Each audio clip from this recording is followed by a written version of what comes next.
روزے میں فلمیں ڈرامے دیکھنا کیسا ہے؟ دیکھیے، سب سے پہلے تو روزے کے مقصد کو سمجھیں۔ اللہ سبحانہ و تعالیٰ نے سورہ بقرہ کی ورس 183 میں واضح طور پر فرما دیا ہے، یا ایھا الذین آمنوا کتب علیکم الصیام کما کتب علی الذین من قبلکم لعلکم تتقون، کہ اے ایمان والو، تم پر روزے فرض کیے گئے ہیں جس طرح سے تم سے پہلے لوگوں پر فرض کیے گئے تھے، لعلکم تتقون، تاکہ تم اللہ سے ڈرو، پرہیزگار بن جاؤ، تقوی اختیار کرو۔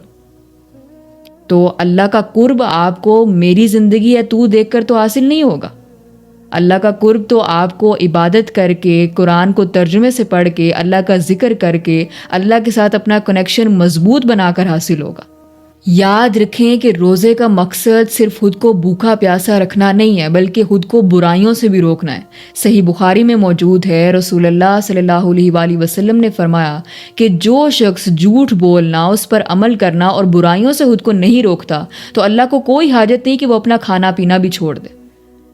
تو روزے کا مقصد خود کو برائیوں سے روکنا بھی ہے۔ تو جو بھی آپ کو اس مقصد سے ڈسٹریکٹ کرے، چاہے وہ ڈراماز ہوں، فلمز ہوں یا کوئی اور چیز ہو، آپ نے ان کو چھوڑ دینا ہے۔